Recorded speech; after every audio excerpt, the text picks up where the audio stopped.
Saya bilang, oh kayaknya cleaning service baru. Ya, ya. Dia bisa tahu ini bahwa di sini kamarnya kita. Tapi yang jadi anehnya ini kenapa ada cleaning service yang mau datang di pada saat jam 10 malam.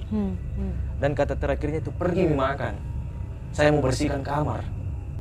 Itu anehnya. Padahal kamar supir jenazah itu tidak pernah dibersihkan. Oke. Yang membersihkan itu adalah kita pada supir-supir semua. Setelah ketemu sama petugas kamar jenazah, itu tidak ada keluarganya. Keluarganya sudah menunggu di luar. Jadi kami cuma 3 orang datang untuk mengantar ke kamar jenazah. Pada saat di kamar jenazah mau dikasih pindah ke perangkat jenazah lagi, otomatis kalau mau dikasih pindah harus ada sarung yang dipakai untuk menutup atau mengalas. Oke. Pada saat mau dibuka sarungnya, cleaning service yang tadi panggil bukanya ini. Ya Allah.